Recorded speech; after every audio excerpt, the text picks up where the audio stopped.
오늘은 결핍을 채우는 기도라는 제목으로 은혜의 말씀, 하나님의 마음을 나누겠습니다. 결핍, 기도, 어떤 결핍일까? 그리고 그 기도를 통해서 하나님은 실제 그 결핍을 어떻게 채우실까? 무슨 결핍인가도 중요하고요. 그것을 어떻게 채우는가도 중요합니다. 우리 인생은 괴로움의 연속입니다. 결핍이 있기 때문에 고통을 느끼고요. 고통은 괴로운 감정으로 이어지게 됩니다. 다시 설명해 드립니다. 우리 모든 인생은 육신을 입고 이 땅에 존재하는 모든 인생은 결핍이 있습니다. 아무리 잘난 사람도 결핍이 있습니다. 즉 부족함이 있다는 거죠. 부족함이 있다는 것은 그 부족함 때문에 어렵다라는 거예요. 어려운 삶은 고통을 수반하고요. 조금 더 감정적으로 발전을 하면 괴로움을 낳게 됩니다. 결핍. 그래서 사람들은 그 결핍에 집중해요. 내게 무엇이 부족한지, 내게 무엇이 채워지지 않았는지, 여기에 참 사람의 행복이 달려있다고 생각을 합니다. 그런데 참 성경에 오늘 읽은 이 본문 안에서 그 결핍의 그냥 상황도 결핍이고요, 시대적 환경도 결핍이고요, 자기 인생도 결핍인 이 한 사람이 등장합니다. 제가 오늘 말씀을 준비하면서 사진을 준비했는데요. 한번 띄워주시겠어요? 여러분, 명절에 입는 티입니다. 보이시나요? 선명하진 않네요. 그죠? 애정어린 잔소리는 카카오페이로 받겠습니다. 네, 어른들 주목해 주시면 되겠습니다. 네, 잔소리를 이렇게 하게 되면요, 카카오페이로 이렇게 입금이 돼야 된다라는, 또 우리 젊은 시대에 우리 젊은이들이 원하는 내면에 채워지지 않은 그 결핍이 어떻게 드러나는지 보게, 이게 좀 선명한 메뉴판을 제가 끌어왔습니다. 설날 잔소리 메뉴판인데요. 대학은 어디 갈 거니? 5만 원 입금해 주세요. 졸업은 언제 할 거니? 7만 원 입금 바로 들어갑니다. 네, 살 얘기 나오는 순간 10만 원 입금 들어가는 거예요. 네, 들어갑니다. 네, 만나는 사람 있니? 이거 물어보는 순간 15만 원 적립입니다. 취업? 예민하죠. 안 되죠. 그죠? 연봉은 얼마 되니? 연봉 중요합니까? 중요하지 않죠. 연봉 물어보는 순간 20만 원이 들어가야 됩니다. 이제 슬슬 결혼해야지. 30만 원, 제일 위험한. 가정 안에서 우리 젊은 세대들이 그 애완견을 키우는 그 집들이 좀 많이 있잖아요. 저희 교회도 한 4-5집은 되는 것 같습니다. 근데 그 강아지를 키우는 집에 말하는 그거에 대한 메뉴판도 있더라고요. 그거에 대한 메뉴판도 있더라고요. 그러니까 저는 이 메뉴판, 그리고 명절 기간에 젊은이들이 무엇을 바라는가라는 생각을 한번 해봤어요. 저도 주의하도록 하겠습니다. 제가 참 많이 말하는 말이긴 한데요, 여러분 넓은 아량으로 저를 잘 받아주셔서 감사합니다. 네, 제 저를 띄워주시면 되겠습니다. 이 말은 바로 무엇이냐면, 젊은이들에게 결핍이 많다라는 거예요. 이 부분은 건드리면 안 되는 그 결핍을 건드리지 말아달라는 거죠. 첫 번째 주제입니다.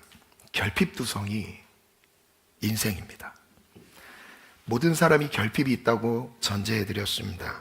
그 결핍에 집중하면 고통이 되고 괴로움을 느낀다고 말씀드렸죠. 문제제기입니다. 인생의 결핍에 대해 그렇다면 나는 어떻게 반응해야 할까요? 어떻게 반응할까요? 물론 하나님이 기도할 때 내 결핍을 채워주실 때도 있습니다. 그런데 반대로 기도해도 결핍이 채워지지 않을 때도 있어요. 기도로서 결핍을 채워야 될 때가 있고, 기도로서 그 결핍이 다른 결핍의 채워짐을 경험하게 되는데, 저는 이 두 가지 상황을 구분해서 이해했을 때 여러분 이렇게 이해할 수 있어요. 기도를 했는데 결핍이 채워지지 않았어요. 결핍이 채워지지 않는 상황은 하나님으로 충만한 시간인 거예요. 그리고 반대로 기도하는 가운데서 그 결핍이 채워지면 나의 부족함이 하나님 안에서 채워지는 것을 경험하는 것입니다. 그래서 결국은 결핍, 나의 부족함은 하나님이 어떤 분이신가를 경험하게 되는 아주 중요한 수단이, 과정이 되는 거죠. 오늘 본문 안에서 이런 도식을 만들어 봤습니다. 한 주인공 한나가 나옵니다. 한나에게 결핍이 있었어요. 자녀가 없었죠. 괴로웠어요. 한나는 그 결핍이 괴로움으로 발전했고요. 그 괴로움이 기도로까지 이어집니다.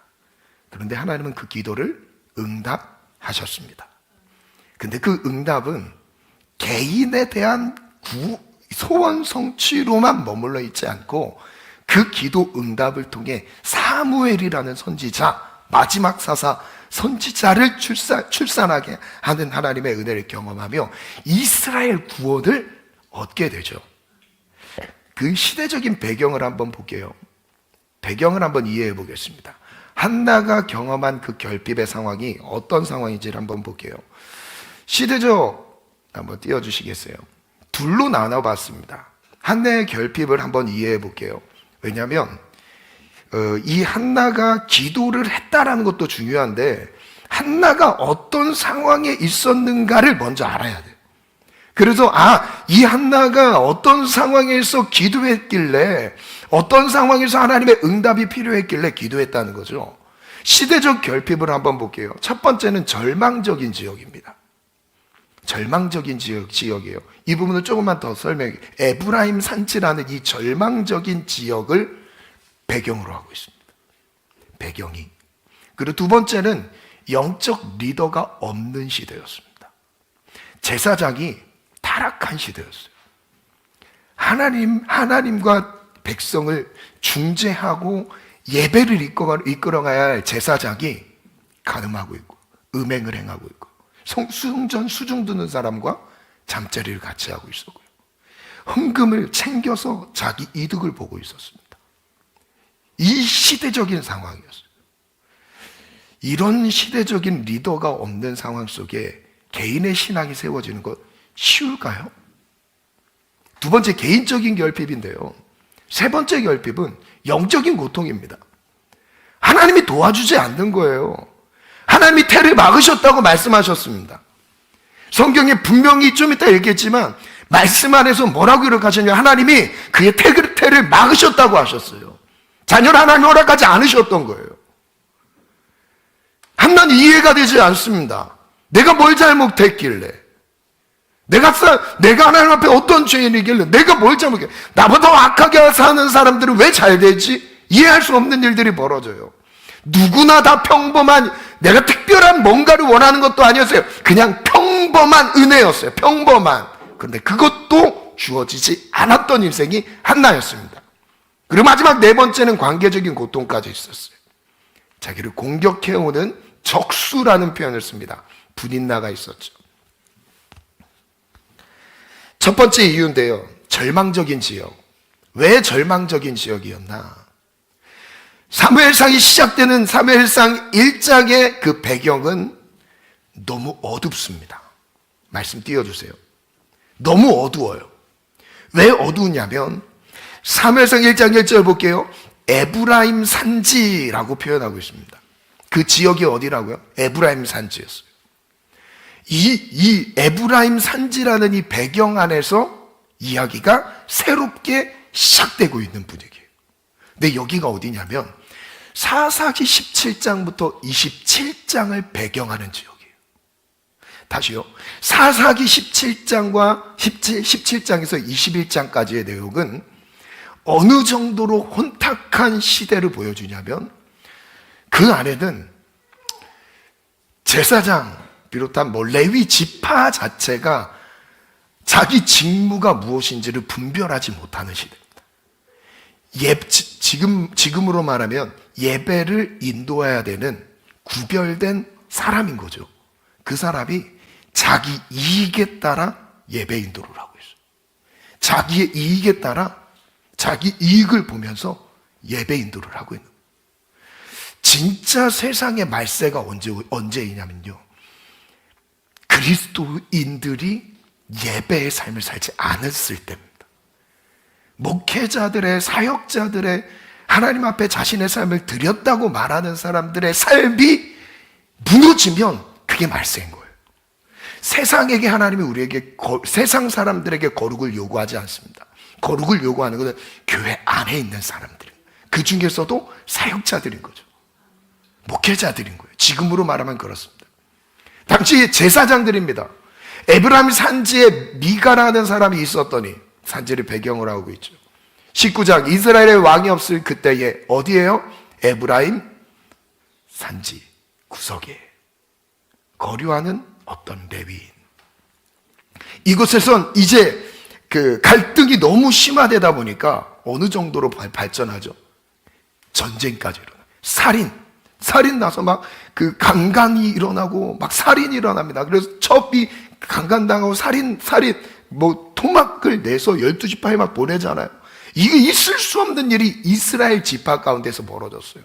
그래서 그거에 대한 분개로 10지파와 베냐민 지파가 전쟁을 벌이죠.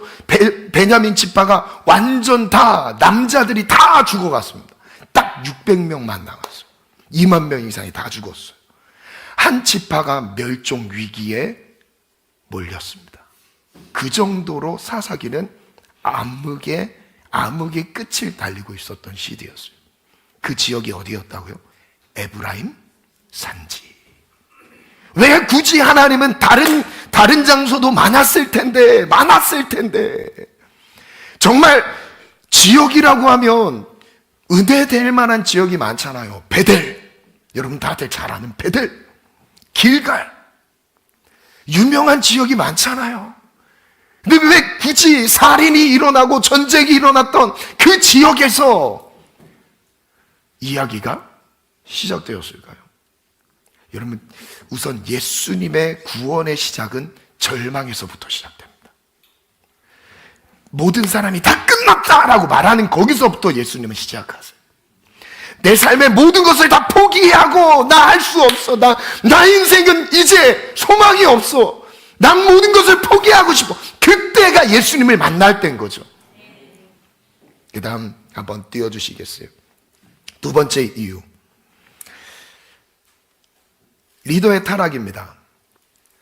사무엘상 1장 3절인데요 이 사람이 매년 자기 성읍에서 나와서 실로에 올라가서 만군의 여호와께 예배하며 제사를 드렸는데 엘리의 두 아들 홈니와 비나스가 여호와의 제사장으로 거기 있었더라. 배경은 엘리의 두 아들 홈니와 비느하스가 시대로 그 제사를 섬기던 시대라고 말하고 있어요. 그럼 이 홈니와 비느하스가 어떤 인물인가? 사무엘상 2장 12절 한번 읽어볼게요. 시작. 와, 하나님을 섬기는 그 직분을 갖고 있는데 성경의 표현은 이렇게 표현했어요. 행실이 나빠 여호와를 알지 못하더라. 가장 가까이에서 하나님을 체험할 수 있고 하나님을 만날 수 있는 최상의 자리, 환경인 거예요. 그런데 여기에서 홈니와 비느하스 이 두 아들은 하나님을 알지 못했어요. 행실이 나빠서 하나님을 알지 못했어요. 그럼 어떤 행실이냐? 17절을 볼게요. 이 소년들이 죄가 여호와 앞에 심히 금은 그들이 여호와의 제사를 멸시함이었더라. 이 부분 그냥 생략할게요. 2장 22절부터 한번 볼까요? 엘리가 매우 늙었더니 그의 아들들이 온 이스라엘에게 한 모든 일과 쭉 읽어볼게요. 시작. 회막문에서 너희가 어찌하여 이런 일을 하였느냐? 내가 너희의 악행을 이 모든 백성에게 듣노라. 내 아들들아, 그리하지 말라. 내게 들리는 소문이 좋지 아니하니라. 홈니와 비느하스는 제사장 직분을 가지고 있었지만 직무유기, 직권남용, 하나님 앞에서 법이 없는 사람이었어요. 자기가 하나님인 거죠. 자기 질서대로, 자기 원함대로, 자기 뜻대로 예배마저도 그렇게 끌고 다녔어요. 오만방자한 삶이었습니다. 리더가 없었어요. 그럼 한나의 입장에서 생각해 볼게요. 한나뿐만 아니라 그 시대를 살고 있었던 백성들의 입장에서는 누굴 보고 따라갑니까? 누굴 보고 따라가죠? 따라갈 만한 리더가 없었던 거예요. 지금이 사사기 시대라는 것. 세 번째 이유 한번 보겠습니다. 세 번째 이유는 영적인 고통이에요. 어떤 고통이었냐? 그에게 두 아내가 있었으니 한 사람의 이름은 한나, 한 사람의 이름은 분인나라. 분인나에게는 자식이 있고 한나에게는 자식이 없었더라. 이건 설명이에요. 그런데 그 이유를 5절부터 한번 읽어볼게요. 시작. 한나에게는 감춰를 주니 이는 그를 사랑함이라. 그러나 여호와께서 그에게 임신하지 못하게 하시니. 그 모든 것을 누가 잡고 계셨어요? 하나님이 잡고 계셨어요. 한나를 임신하지 못하도록 묶고 있었던 분이 누구였습니까? 하나님이라고 말씀하고 계세요. 여호와께서 임신하지 못하게 하시니. 여호와께서 그에게 임신하지 못하게 하심으로 그의 적수인 분인나가 그를 심히 격분하게 하여 괴롭게 하더라. 세 번째 결핍의 이유는, 세 번째 결핍의 이유는 하나님으로부터 사랑받지 않는 것 같은 느낌이 드는 거죠. 하나님으로부터 뭔가의 돌봄과 채워짐을 느끼지 못하는 거예요. 하나님이 나를 사랑하시면 재정이 이렇게 부어져야 되고, 하나님이 나를 사랑하시면 나의 앞길이 이렇게 열려야 되고, 모두가 다 졸업 이후에 이런 길을 갔다면 나도 이런 길을 가야 되는데, 주님이 나의 삶을 묻고 계신 것 같은 거죠. 주님이 내 삶을 뭔가 막고 계신 것 같은 느낌이 드는 거죠. 여러분, 이럴 때 없으셨어요? 제가 이럴 때가 많았습니다. 저는 많았어요. 네 번째 이유입니다. 관계적인 고통이에요. 6장 6절인데요. 여호와께서 그를 임신하지 못하게 하심으로 그 적수 분인나가 그를 심히 격분하게 하여 괴롭게 하더라. 매년 한나가 여호와의 집에 올라갈 때마다 남편이 같이 하매 분인나가 그를 격분시킴으로 그가 울고 먹지 아니하니. 관계적으로도 어려워졌어요. 한나만큼 결핍이 많았던 사람이 있었을까요? 물론 있을 수 있겠죠. 우리의 괴로움을 느끼는 이유를 네 가지로 다시 한번 정리해 봤습니다. 지역적으로, 환경적으로 한계 가운데 놓였던 시대죠. 절망스러운 환경에서 살고 있기 때문에 나는 괴롭다라고 생각할 수 있어요. 두 번째, 영적 지도자가 없어요. 나를 이끌어줄 수 있는 리더가 없기 때문에 나는 괴롭다라고 말할 수 있어요. 세 번째, 영적인 고통이요. 하나님이 내 인생을 막으셨기 때문에 나는 괴롭다라고 말할 수 있어요. 충분히 있어요. 네 번째, 관계적인 고통. 나를 공격하는 관계 때문에 나는 괴롭다. 내가 뭘 잘못한 게 있습니까? 아니에요. 근데 이유 없이 공격을 받았어요. 나는 괴로운 인생이다. 묵상글을 정리해 봤습니다. 괴로운 인생. 한나의 입장에서 글을 적어 봤어요. 제가 사는 곳 에브라임 산지는 제사가 무너졌던 곳입니다. 제사마저도 자기 정욕을 채우기 위한 미신적 동기로 가득했습니다. 구별된 제사장을 찾아볼 수 없었던 곳입니다. 제사장들은 자기 정욕을 채우기 위해 예배를 악용했습니다. 또한 분쟁과 폭력, 심지어 살육이 난무했던 곳입니다. 그곳은 이스라엘 땅에서 가장 어두웠던 곳이었습니다. 근데 그곳을 하나님이 지금 주목하고 계신 거예요. 이 에브라임 산지, 전쟁이 있었던 건, 살육이 있었던 곳, 그곳을 하나님이 주목하고 계세요. 아무도 집중하지 않고 소망을 두지 않는 그 자리를 하나님이 지금 주목하고 계신다는 거죠. 그럼 또 읽어볼게요. 제대로 깨어있는 영적 지도자가 없는 시대를 살고 있습니다. 영적 리더가 헛물을 사리사욕으로 취하며 문란한 생활까지 저지르고 있습니다. 하나님은 그들을 보며 왜 침묵하고 있는지 모르겠습니다. 악한 자들의 행위를 보면서 하나님은 침묵하고 계시는, 그것도 이해가 되지 않는 시대. 여러분, 하나님이 침묵하실 때가 더 무서운 거, 더 무섭다라는 거 아셔야 돼요. 하나님이 가르쳐 주실 때는 그게 무서운 거 같죠. 하나님이 침묵하시면 더 무서워요. 바로 그 시대였어요. 심지어 하나님은 나에게 자녀를 허락하지 않았습니다. 나에게 무슨 죄가 그리 많은지. 하나님의 축복을 받지 못한 불행한 인생입니다. 관계적인 고통까지 겹쳤습니다. 만날 때마다 나를 조롱하고 무시합니다. 더 이상 괴로워서 견딜 수 없습니다. 정말 하나님 살아계신 건 맞습니까? 이 한나 4명 가운데 지금 가득 찬 격분해 있는 그 마음의 상태, 너무나 슬픈 여자라고 설명하고 있어요. 한나는 너무 괴로운 여자였어요. 인생에 좋은 날이 없었던 아주 슬픈 여자였습니다. 두 번째 주제인데요, 결핍을 채우는 기도. 질문입니다. 하나님은 왜 괴로움을 허락하셨을까요? 하나님이 왜 한나에게 괴로움을 허락하셨을까요? 4절부터인데요. 엘가나가 제사를 드리는 날에 제물의 분깃을 그의 아내 브닌나와 그의 모든 자녀에게 줬습니다. 한나에게는 갑절을 줬습니다. 이는 그를 사랑함이라. 그러나 여호와께서 그에게 임신하지 못하게 하시니. 구분해서 한번 이해해 왔습니다. 브닌나에게도 공허함이 있었고요, 한나에게도 공허함이 있었어요. 결핍인 거죠. 브닌나에게는 어떤 결핍이었어요? 자식은 가졌는데 마음이 채워지지 않은 상황인 거예요. 남편의 큰 사랑을 받지 못했던 거예요. 상대적 빈곤 속에 비교 의식으로 자기 인생을 보고 있는 거예요. 그래서 한나를 멸시합니다. 그리고 반대로 한나의 공허함이 있어요. 남편의 사랑을 받았습니다. 마음이 채워지지 않았어요. 이것은 영적인 빈곤입니다. 관계의식이에요. 둘 다 빈곤이에요. 한나나 브닌나나 결핍입니다. 결핍투성이에요. 그런데 차이가 있었어요.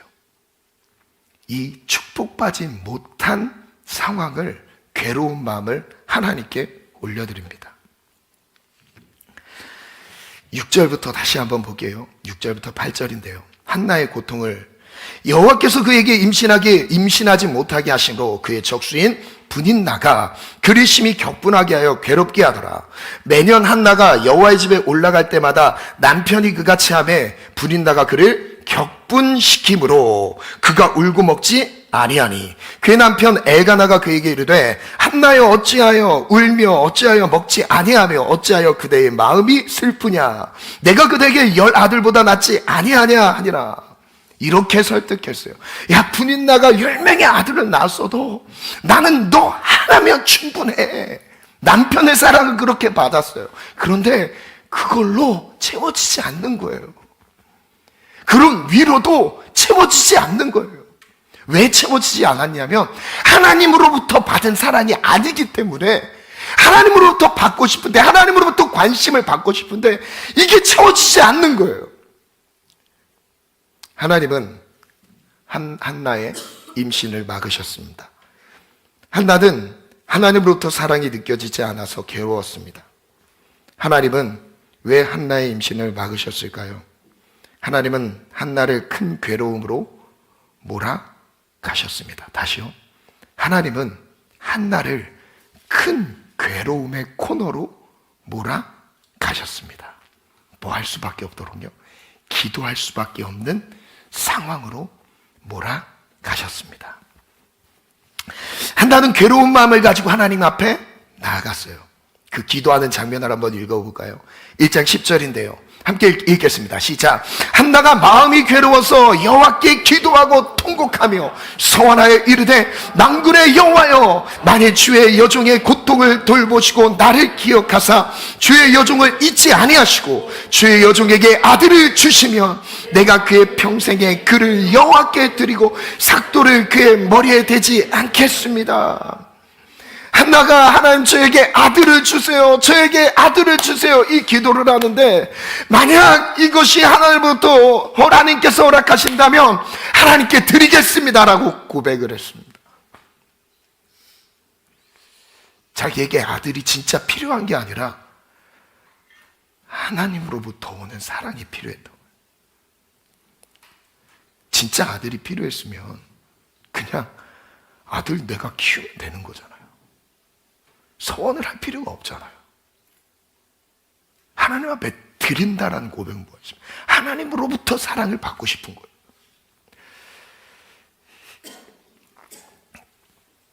영상 한번, PPT. 너무 잘 만들었죠? 분인나와 한나가 한번 비교해 보세요. 충족이 되었어요. 잠깐 멈춰 주시겠어요? 자녀 충족이 됐던 건요, 자녀로 충족이 됐고 한나도 남편 사랑으로 충족이 됐습니다. 우리의 삶도 충족되어 있는 게 있고 결핍이 되어 있는 게 있어요. 조금만 더 넘어가면요, 결핍이 나옵니다. 무엇이 결핍이 되어 있어요? 반대로 남편 사랑이 결핍되어 있고요, 한나는 자녀가 결핍이 되어 있어요. 그런데 여기서 중요한 관점이 있어요. 분인나는 분노로 경쟁을 합니다. 한나는 괴로움을 가지고 기도해요. 자, 여기서 차이를 이해하셔야 되는 중요한 관점이 있습니다. 바로 무엇이냐면, 상대적 빈곤 속에서 나의 결핍을 발견하면 비교의식 때문에 분노가 차 있습니다.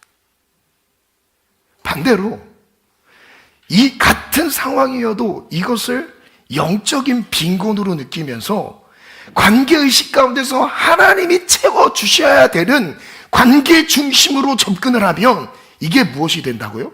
기도가 된다고요. 그 상황은 우리 모두가 다 빈곤에 처했어요. 결핍에 처했습니다. 우리 모두 다 온전하지 못해요. 연약해요. 부족해요. 우린 도움이 필요해요. 도우셔야만 합니다. 우리 인생, 저부터 그렇습니다. 저부터.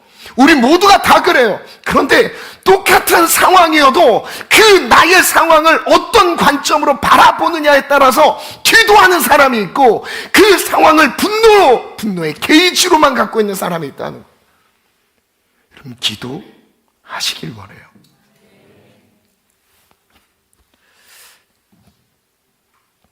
다시 띄워주시겠어요? 인생의 결핍을, 그 괴로움의 문제를 어떤 관점으로 바라보고 있는가 참 중요합니다. 비교의식으로 바라볼 것인지, 결핍된 나의 건강, 결핍된 나의 재정 문제, 결핍된 나의 관계 문제, 결핍된 나의 직장 문제, 결핍된 나의 비전의 문제, 여러 가지 많은 결핍되어 있는 이런 문제들을 하나님과의 관계 가운데서 찾지 않고 상대적인 빈곤 가운데서 바라보는 순간부터는 그것은 내게 분노가 되겠지만, 하나님과의 관계 안에서 그것을 바라보는 관계의식 가운데서 그 빈곤을 느끼는 사람은 뭐 한다고요? 기도한다고요. 아멘. 저는 이렇게 이해를 했어요. 그 분인나와 한나의 그 차이는 답을 사람에게 두고 있는가, 답을 하나님께 두고 있는가의 차이로 달라지게 되는 거예요. 내 인생의 결핍을 채우시는, 해결하시는, 해소시키는 내 삶을 하나님의 수준으로 채워가시며 평탄하게, 형통하게 인도하실 수 있는 그 수준의 능력은 하나님께 있다는 것을 인정하는 사람이 기도한다는 거. 내 인생의 답을 하나님이 갖고 계신다는 것을 인정하는 것이 바로 믿음이라는 것. 나의 노력엔 한계가 있지 않습니까? 나의 최선으로는 한계가 있지 않습니까? 주님이 도우셔야 합니다. 이렇게 정리해봤어요. 완벽한 인생은 없다. 모든 인생은 결핍투성이이며 그로 인한 공허함을 느낀다. 그 공허함은 괴로움이 되어버렸다. 이것이 모든 인생의 한계이다. 괴로움이 없는 인생이 어디 있던가? 하나님은 우리를 괴로움 속에 두실 때가 있다. 이제 여기서부터 믿음의 차이가 드러난다. 우리의 믿음은 괴로움이 없는 인생을 사는 것이 아니다. 진짜 중요한 문장이에요. 이 문장은 진짜 중요합니다. 다시요. 한번 같이 읽어볼까요? 우리의 시작. 우리의 믿음은, 자, 믿음이 좋다고 괴로움이 없는 게 아니에요. 그 괴로움의 유무는 중요한 게 아닙니다. 진정한 믿음은 괴로운 마음을 들고 하나님 앞에 나갈 줄 아는가? 진짜 믿음은 나의 결핍의 이 상황을 관계의식 가운데서 하나님 앞에 올려드릴 줄 아는가? 이게 중요하다는 거죠. 하나님 앞에서 괴로워하라. 이게 기도인 거예요. 하나님이 괴로워하지 말라고, 참으라고, 너 괴로운 감정 아니라고 참으라고 말씀하시지 않으셨어요. 그 한나의 기도 가운데 심정이 통하는 기도였다고 말씀하셨어요. 한나의 괴로운 감정이, 슬픈 마음이 하나님 앞에 통했다고 말씀하셨어요. 그게 바로 무엇이라고요? 기도라고요. 하나님 앞에서 괴로워라. 괴로움이 하나님을 만날 놀라운 기회가 될 것이다. 아멘. 그 다음 어떤 기도를 드리죠? 12절. 그가 여호와 앞에 오래 기도하는 동안에 엘리가 그의 입을 주목합니다. 한나가 속으로 말합니다. 입술만 움직이고 음성은 들리지 아니하므로 엘리는 그가 취한 줄로 생각하지라. 술 먹고 종알종알하는 걸로 생각을 하고 있었어요. 어느 정도로 기도하는 모습이 보였냐면 미친 여자처럼 보일 정도였나 봐요. 엘리가 그에게 말합니다. 내가 언제까지 취하여 있겠느냐? 포도주를 끊어라. 제사장이 하는 말이 이런 말밖에 할 줄 아는 말이 없어요. 제사장이 하는 말이, 기도하고 있는 모습도 분별하지 못하는 제사장입니다. 얼마나 슬픈 암흑의 시대인지 아시겠죠? 사무엘상 1장 15절인데요. 한나가 대답하여 이르되 내 주여 그렇지 않습니다. 나는 마음이 슬픈 여자라 포도주나 독주를 마신 것이 아닙니다. 그 다음 읽어볼까요? 시작. 당신의 여종을 악한 여자를,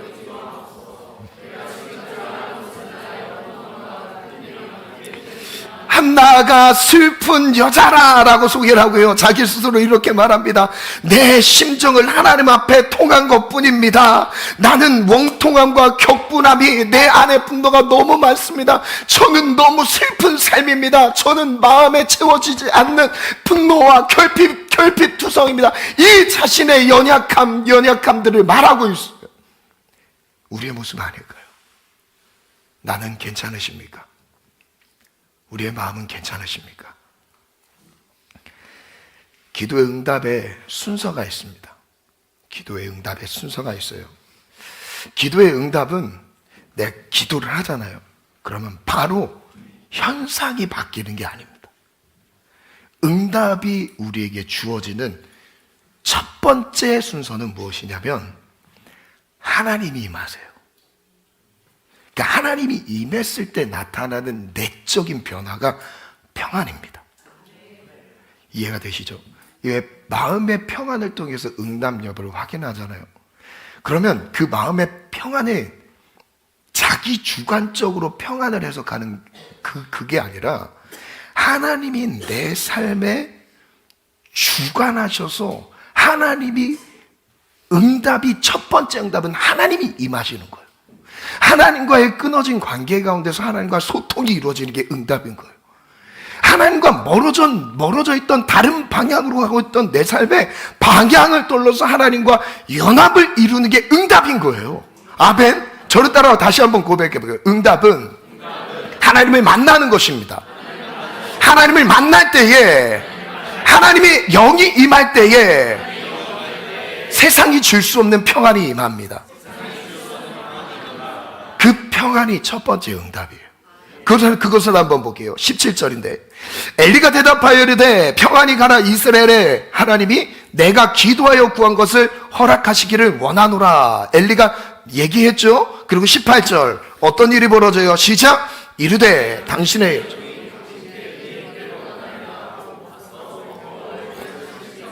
와, 이전에 갖고 있었던 일그러졌던 얼굴이 환하게 펴졌어요. 얼굴은 마음의 상태가 드러나게 되어 있습니다. 우리 모든 삶이 마음의 평안이 임할 때 얼굴이 밝아지는 거죠. 우리 모든 성도님들의 삶이 평안할지어다. 평안할지어다. 얼굴에 다시는 근심빛이 없었더라. 얼굴에 다시는 근심빛이 없었더라. 한나의 상황이 바뀌었습니까? 아니잖아요. 한나가 기도한 뒤에 바로 뭔가의 아들이 갑자기 생겼습니까? 이게 아니잖아요. 기도한 뒤에, 기도하는 가운데서 응답을 받은 거예요. 그 첫 번째 응답은 무엇이냐면 하나님과의 관계가 회복이 되는 거예요. 오해하고 있었던 하나님, 나 사랑하지 않는 걸로 생각했던 그 하나님에 대한 사랑을 느끼는 기도의 자리였던 거죠. 하나님은 내게 관심을 두지 않는다고 착각하고 있었던 마음의 응어리들이 풀리기 시작했어요. 아, 하나님이 나를 사랑하시는구나. 하나님이 나와 함께 하시는구나. 이게 첫 번째 응답이라니까. 첫 번째 응답. 근심빛이 없었더라. 그럼 우린 기도를 언제까지 해야 되냐면 마음의 평안이 임할 때까지 기도하는 거예요. 기도 1분만 기도해도 평안하세요? 1분 하세요. 그럴 사람은 없을 거예요. 1시간 기도해 마음의 평안이면 하세요.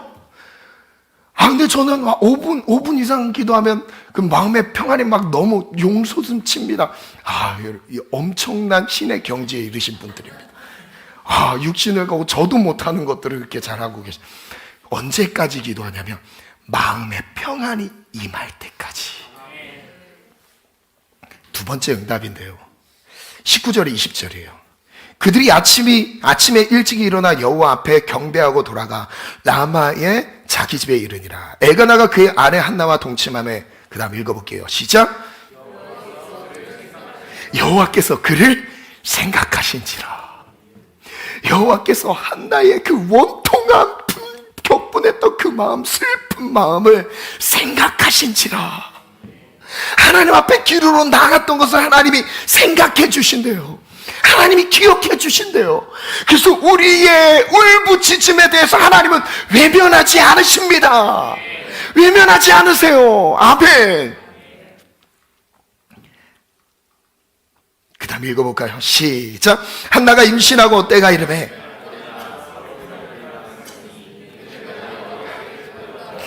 아멘. 하나님과의 관계 가운데서 1차 응답이 된 뒤에 2차 응답으로 삶이 바뀌기 시작합니다. 환경이 바뀌기 시작해요. 여러분, 영적인 리더가 없어도 주님이 리더시고요, 주님이 응답하시는 겁니다. 시대가 아무래도요, 주님은 기도의 길을 열어놓으셨어요. 모두가 다 할 수 없고 절망을 말할 때 주님은 기도의 길을 통해서 하나님의 일하심을 나타내고 계신 겁니다. 그게 한나의 기도입니다. 2장 21절 또 읽어볼게요. 시작. 여호와께서 한나를 돌보시사 그로 하여금 임신하여 세 아들과 두 딸을 낳게 하셨고, 세 아들과 두 딸을 낳게 하셨대요. 아이를 못 낳던 그 태를 주님이 열기 시작하니까요, 걷잡을 수 없이 열어지니까 주님이 막 생명을 허락하신 겁니다. 아멘. 아이 사무엘은 여호와 앞에서 자라니라. 말씀 마무리하겠습니다. 반주 준비해 주시고요.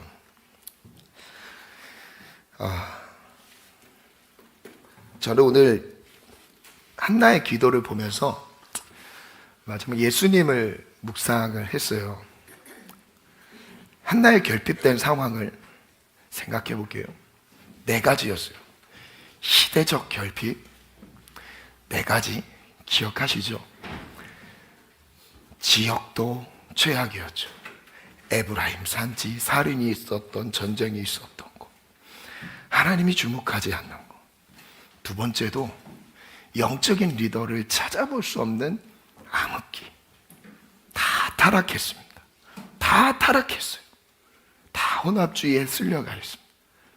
세 번째는 하나님이 자기의 삶을 축복하지 않는 고단한 인생. 네 번째는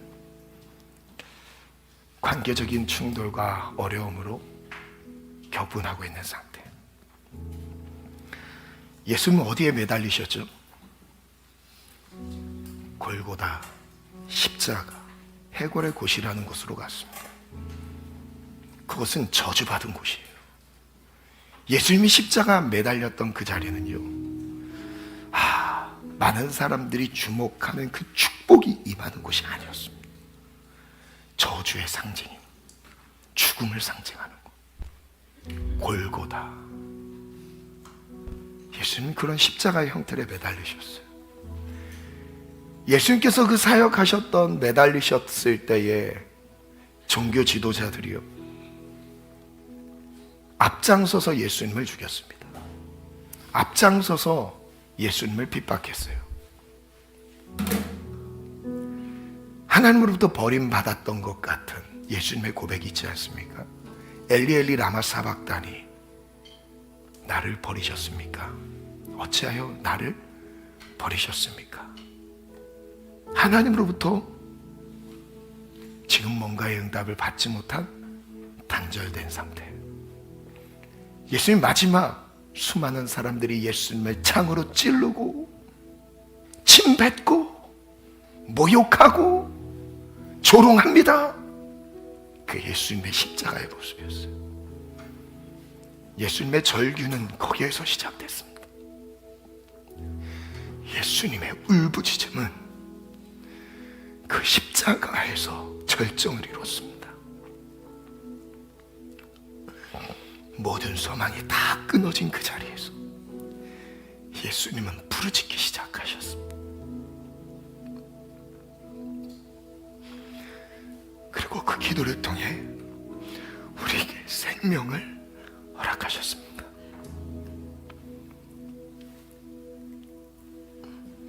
우리 인생에 지치고 힘들 때가 있습니다. 우리 인생 내 힘으로 도저히 빠져나올 수 없는 고통 가운데, 괴로움 가운데 있을 때가 있습니다. 그 가운데 있는 성도님들을 응원하고 싶습니다. 한나의 기도를 통해서 최악의 상황 가운데 있었다 할지라도 기도는 내 모든 결핍을 채울 수 있다는 것. 그 첫 번째 응답이 하나님으로 채워지고, 그리고 두 번째 응답이 내 삶의 환경들을 주님이 바꿔가기 시작하신다는 것. 우리 모두 절망 가운데서 힘을 내는 새 한 해가 되기를 원합니다. 마가복음 11장 23절에 내가 진실로 너희에게 이르노니 누구든지 이 산더러 들리어 바다에 던져지라 하며 그 말하는 것이 이루어질 줄 믿고 마음에 의심하지 아니하면 그대로 되리라. 말한 그대로 믿고 의심하지 아니하면 그대로 되리라. 24절 읽어볼까요? 시작. 그러므로 내가 너희에게 말하노니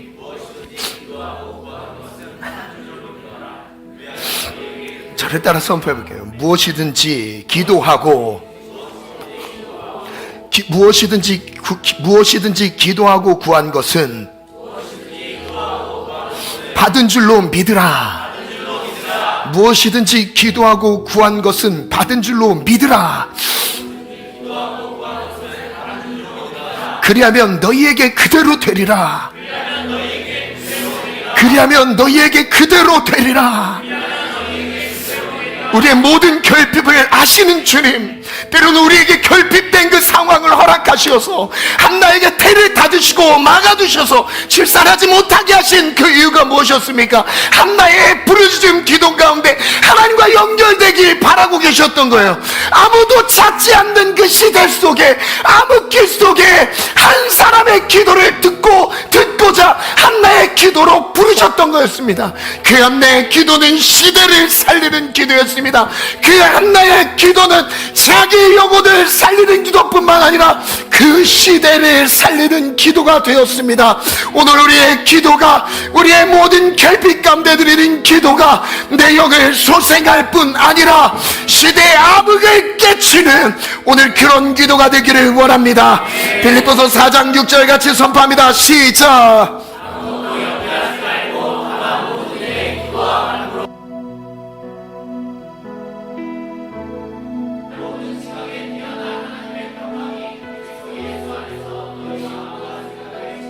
앞에 아무것도 염려하지 말고 다만 모든 일에 기도와 간구로 너희 구할 것을 감사함으로 하나님께 아뢰라.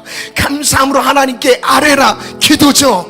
그리하면 뭐든지 가게 뛰어난 하나님의 평강이 그리스도 예수 안에서 너의 마음과 생각을 지키시리라. 너희 마음과 생각을 지키시리라. 하나님의 평강이 나의 마음과 생각을 지켜 주시옵소서. 기도하는 삶을 하나님이 붙드십니다.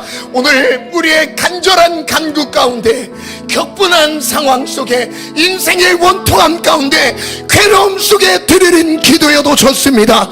하나님의 찾는 그 부르짖음을 주목하며 들으십니다. 우리 찬양 앞으로 나아가겠습니다.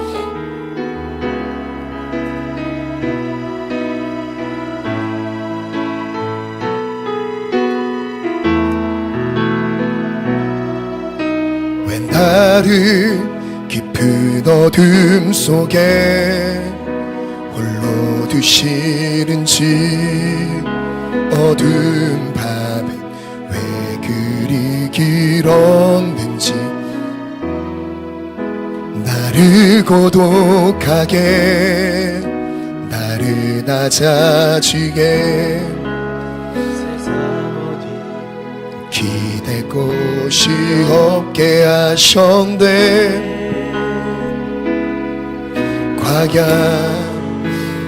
광야에서 우리 다시 한번 고백할게요. 왜 나를 깊은 어둠 속에 홀로 두시는지, 어두운 밤은 왜 그리 길었는지, 나를 고독하게, 나를 낮아지게 세상 어디도 기댈 곳이 없게 하셨네.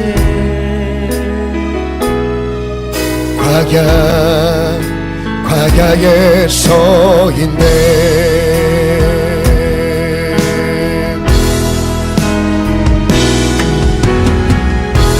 주린 밤 내 도움이 되시고, 주린 밤 내 빛이 되시리, 주린 밤 내 친구 되시는 광야. 주님 손 놓고는 단 하루도 살 수 없는 곳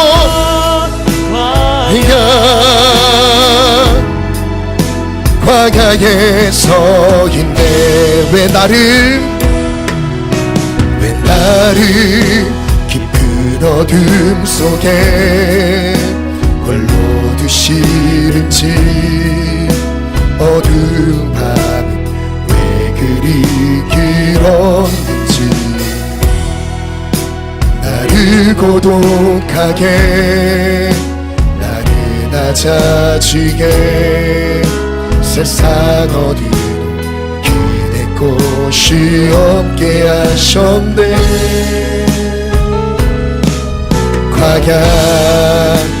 주린 밤 내 도움이 되십니다. 주린 밤 내 도움이 되시고, 주린 밤 내 빛이 되시고, 주린 밤 내 친구 되시는 광야. 주님 손 놓고는 단 하루도 살 수 없는 곳 광야.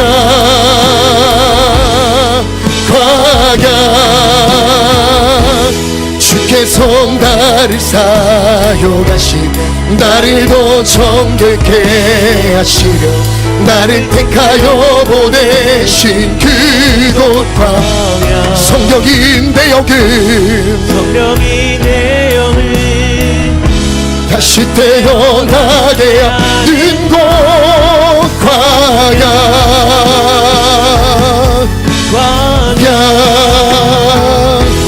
주린 밤 내 도움이 되시고, 주린 밤 내 빛이 되시고, 주님만 내 친구 되시는 광야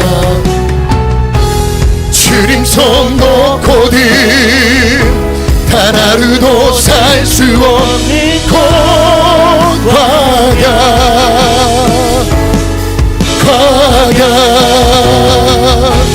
주께서 나를 사용하시며 나를 더 정결케 하시려 나를 택하여 보내신 그곳 광야 성경이 되어는 다시 태어나게 하는 곳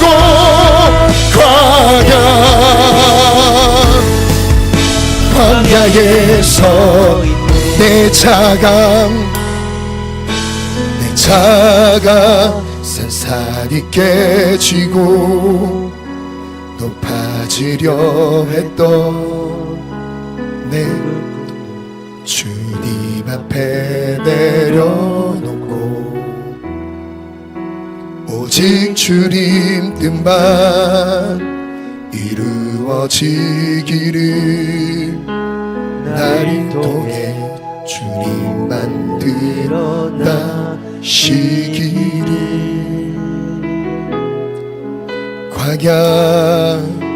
광야를 지나며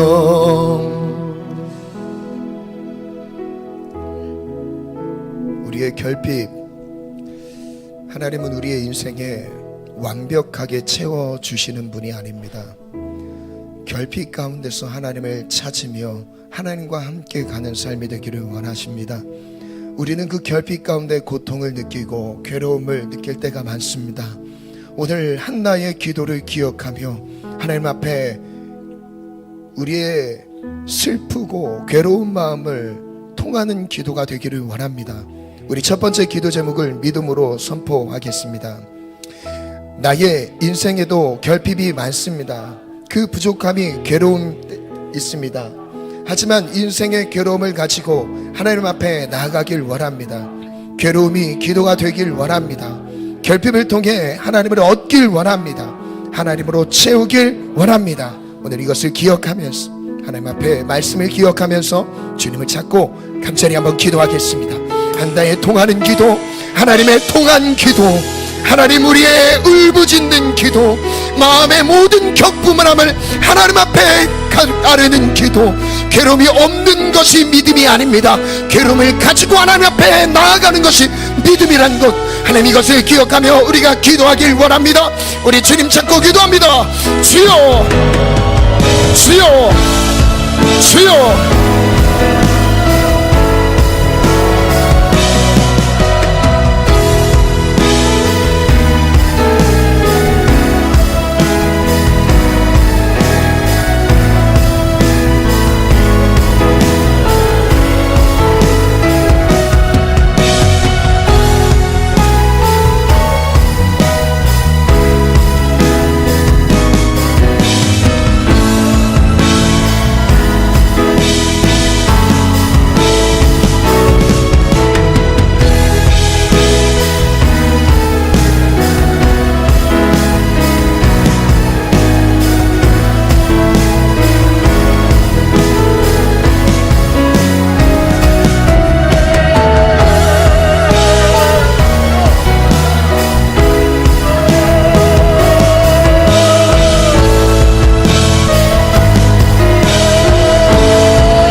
시간 다시 한번 기도하겠습니다. 우리의 결핍이 상대적 빈곤이 되지 않게 하시고 영적인 빈곤이 되게 하셔서 관계의식 가운데서 하나님의 얼굴을 구할 수 있는 기회가 되게 도와주시옵소서. 하나님, 내 수단과 방법으로 결핍을 채울 수 없음을 고백합니다. 하나님, 일하여 주시옵소서. 하나님, 내게 평안을 말씀하여 주시옵소서. 하나님 주시는 참 평안이 내 삶 속에 충만하기를 원합니다. 그리고 또한 내 필요까지 주님이 채우신 은혜를 경험하게 도와주시옵소서. 하나님은 채우시는 분입니다. 그 응답의 순서는 먼저 하나님을 채우십니다. 하나님의 평강을 채우십니다. 하나님이 함께 하신 것을 경험하게 하십니다. 그 평안을 누릴지어다. 그 평강이 여기 임할지어다. 평강이 내 삶을, 가정을, 자녀들의 삶을, 가족을 덮을지어다. 꿈과 비전의 삶을 덮을지어다. 하나님 도와주시옵소서. 우리의 모든 괴로운 사정을 주께 아릅니다. 응답하여 주시옵소서. 우리 다 같이 주님 두 손 높이 들고 주님 찾고 기도합니다. 주여, 주여, 주여.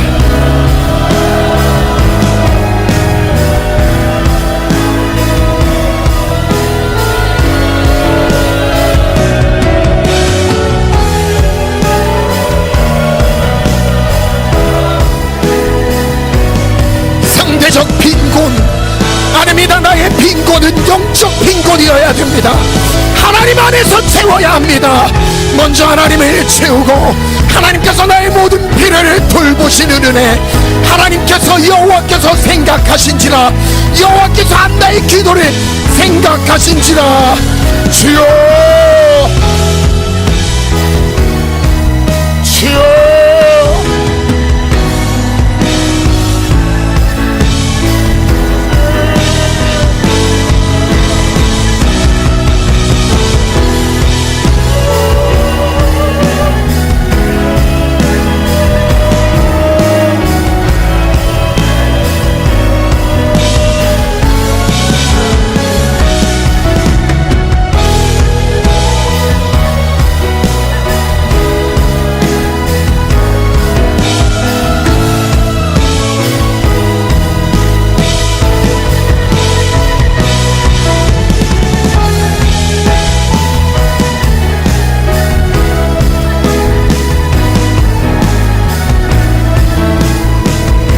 시대가 문제가 아닙니다. 영적 지도자의 문제도 아닙니다. 기도하라, 기도하라. 기도하면 됩니다. 기도하면 됩니다. 주여,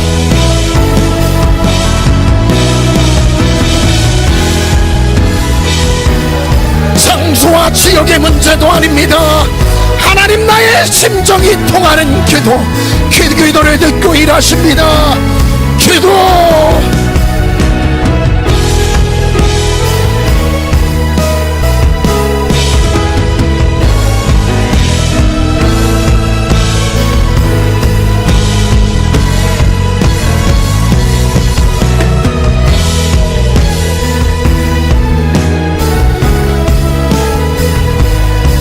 마지막 기도 제목 선포하겠습니다.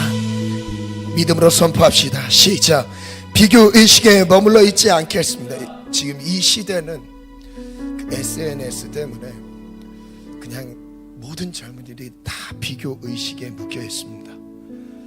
나와 하나님과의 관계 안에서 나의 존엄함, 내 존재에 대한 보배롭고 존귀한 자라는 그 의식 정체성을 잃어버렸습니다. 누구보다 내가 앞서 가야 되고요, 더 많이 벌어야 되고요, 내가 누구를 경쟁해서 이겨야만 내가 돋보일 것 같은 시대적 환경이 돼버렸습니다. 그러나 공허함만 커질 뿐입니다. 비교 의식을 모두 벗겨내고 관계의식 가운데서 하나님 앞에 서길 원합니다. 우리 다시 한번 두 번째 기도 제목 선포합시다. 시작. 머물러 있지 않겠습니다. 경쟁하며 잘못된 감정에 격분하지 않겠습니다. 내면의 모든 분노는 사라질지어다. 괴로운 마음을 하나님께 기도로 풀어내게 하소서. 내면의 모든 슬픔과 분노를 하나님께 풀어놓습니다. 나의 모든 필요를 아시고 채우시는 하나님을 신뢰합니다. 아멘. 작년 이맘때쯤으로 제가 기억합니다.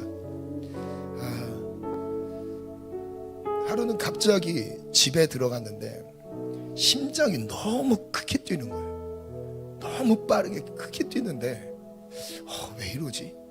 왜 이러지? 무슨 일이지?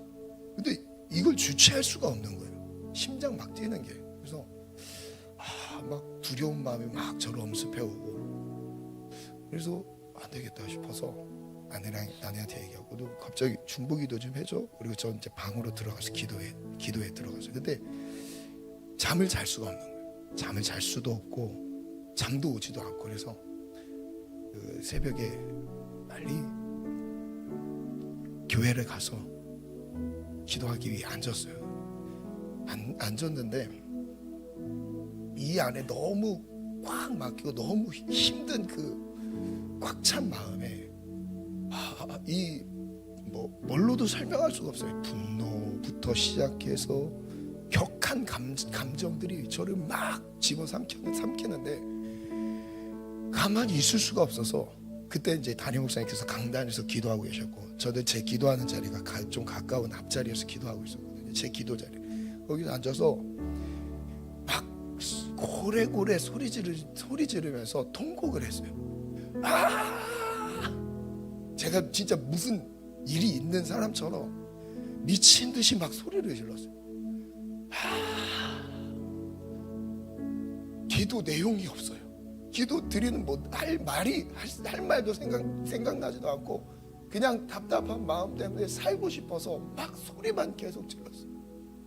1시간쯤 소리를 질렀던 것 같아요. 막 소리를 지르고 탁 나고, 이제 저한테는 그 통곡의 시간이었죠. 오열하면서 통곡을 했어요. 그런 다음에 끝나고 나서 제 마음에 묶여있는 게 확 날아간 것 같은 느낌이 든 거예요. 근데 그때 제 마음에 한 가지 응답을 주셨던 게, 이게 이 시대 젊은이들의 마음이다라고 하셨어요. 그날 이래서 마약에 빠지는구나. 탈출구를 찾고 있는데 그 탈출구를 못 잡아서 마약에 손을 대는구나.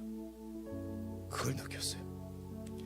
제가 그 마음을 느낀 다음에 그 주부터 신방을 하는데, 소그룹 신방을 하는데, 목사님 저 사실은 사역자인데 술 마시고 있어요. 목사님 저 사실은 분노를 이기지 못해서 밤마다 집에서 벽을 두드리고 있습니다. 문이 부셔지러 벽을 두드리고 있대. 그런 얘기 간증도 아니죠. 슬픈 이야기들을 듣는데 그 행동이 미운 게 아니라 이거 어떻게 살리지? 어떻게 이걸 해결할 수 있지? 이거 답이 없는 거예요. 괴로운 마음을 표출할 수도 없고, 표출한다고 해결되지도 않고. 그런데 저는 기도라는 것을 했잖아요. 기도라는 것을 모르는 사람은 어떻게 살까? 기도로 하나님이 내게 주시는 평안을 아는 사람, 여기서 자유할 수 있는데 이게 없는 사람들은 어떻게 살까? 걱정이 되는. 여러분, 하나님은 내가 어떤 죄를 졌다고 해서 멸시하고 나를 버리시는 게 아니라 상한 마음을 갖고 오길 바라십니다. 상한 마음을 들고 오길 바라십니다. 오늘 하나님 앞에 다 드렸으면 좋겠어요. 다 내려놨으면 좋겠어요. 하나님은 받으실 수 있어요. 사람은 이해 못해도 하나님은 받으십니다. 사람은 이해를 할 수 없어요. 사람은 이해할 수 없어요. 그런데 하나님은 받으십니다. 왜? 우리 아버지시잖아요. 내 연약과 결핍 다 아시잖아요. 그래서 그 결핍 허락하셨잖아요. 그래서 그 결핍 가운데 하나님 나오길 바라죠. 이게 하나님 아버지의 마음. 오늘 기도할 때 하나님 아버지의 품에 안기는 듯이 한번 기도했으면 좋겠어요. 그 품에 안겨서 울었으면 좋겠습니다. 답답한 마음을 통해했으면 좋겠습니다. 하나님, 내 마음을 멸시하지 않으십니다. 어떤 형태로 쓰러졌든지 주님 그걸 물으시지 않으십니다. 너 이 죄 또 반복했니? 너 또 넘어졌니? 이러지 않으세요. 주님이 내게 나온 것으로 주님 기뻐하세요. 주님 반겨 맞으십니다. 너 드디어 가운데 나를 부르. 너 드디어 내게 돌아오는, 너 드디어 다시 돌아오는 것. 주님이 이걸 바라고 계십니다. 오늘 주님이 내 영혼을 찾고 계십니다. 이 시대를 찾고 계십니다. 한나가 살았던 그 암흑의 시대, 아무도 그렇게 기도할 수 없었던 그 시대, 하나님, 그러나 모두가 잠들었던 그 시대 속에서 한나의 기도를 사용하셔서 하나님 그들의 마음을 위로하셨듯이 오늘 나의 기도를 들으시고 시대를 위로하여 주시옵소서. 오늘 나의 기도를 들으시고 가족을 위로하시고 내 삶을 위로하여 주시옵소서. 오늘 마지막 다시 한번 기도, 안수 받으실 분들을 나와서 기도 받으시면 되겠습니다. 우리 다 같이 주님 찾고 기도합니다. 주여, 주여, 주여.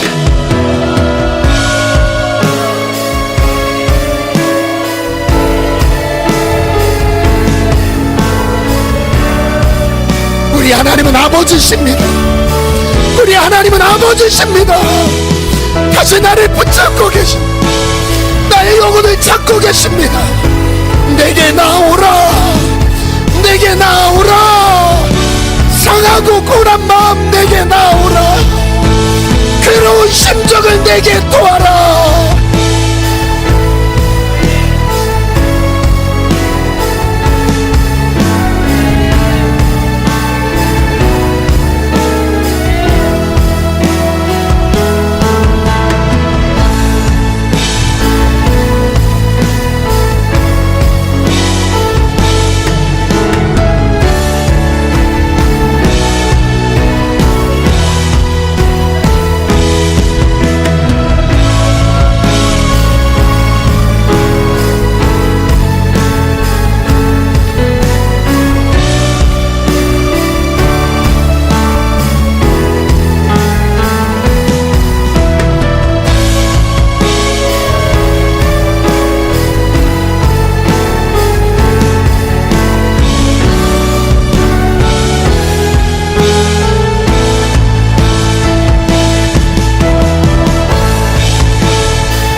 절망의 환경들, 그때가 하나님이 일하실 때입니다.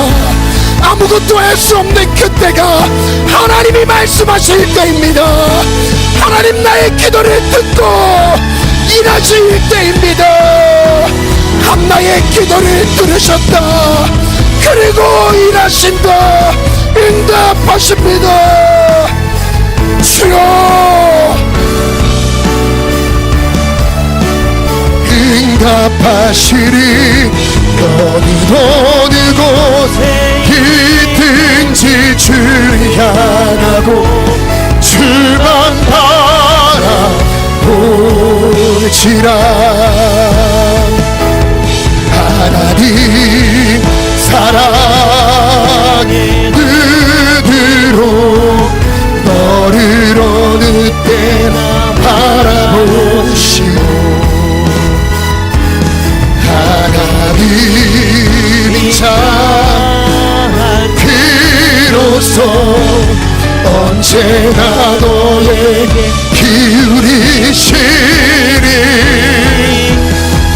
어두움에 밝은 빛을 비춰주시고 너의 작은 신음에도 응답하시니 너는 어느 곳에 있든지 주를 향하고 주만 바라보지라.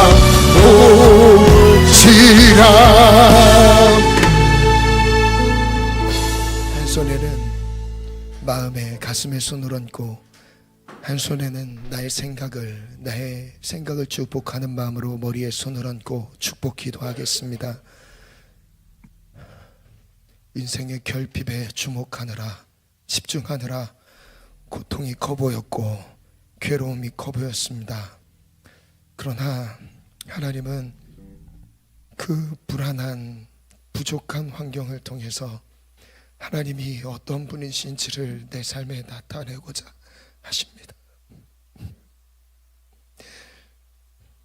하나님은 크시고 하나님은 위대하신 분입니다. 죄인을 사랑하시기를 아들 예수를 내어 버리기까지 사랑하셨습니다. 그 사랑에 힘입어서 다시 일어날 수 있도록 우리 성도들을 일으켜 주시옵소서. 그 쓰러진 자리가 깊고 지날지라도 오히려 십자가가 빛날 수 있는 기회라는 것을 잊지 않게 하여 주옵소서. 영원토록 빛나는 십자가의 사랑 때문에 우리가 담대히 나아갑니다. 하나님, 비교의식에 묶여있지 않게 하시고 하나님과의 관계의식 속에 괴로움이 기도가 되게 도와주시옵소서. 모든 결핍을 기도로 채워가게 하시고 주님이 주시는 응답 평안을 맛보게 도와주옵소서. 다시는 얼굴에 근심빛이 없더라. 한나에게 이루어진 이 응답이 이루어질지어다. 삶을 바꾸시고 환경을 바꾸시는 능력까지 나타내소서. 하나님, 당신은 정말 위대하신 분입니다. 하나님의 사랑을 무엇으로 다 증명할 수 없사오니 우리가 예배합니다. 주의 얼굴을 구합니다. 평생 십자가 저주받았던 그 자리에서 내 삶의 소망이 시작된다는 것을 기억하며 그렇게 기도하게 도와주시옵소서. 아무것도 할 수 없을 그때 기도할 때입니다. 길이 열리지 않을 그때 기도할 때입니다. 누구도 나를 돕지 않은 그때 기도할 때입니다. 기도 놓지 않게 하시고 기도로 길을 열게 하여 주옵소서. 기도로 한나의 기도가 되게 하시고 켈스만의 기도가 되게 하시며 이 어두운 세대적 상황 속에서 기도로 소망을 낳게 도와주시옵소서. 축복하며 예수님 이름으로 기도합니다. 아멘.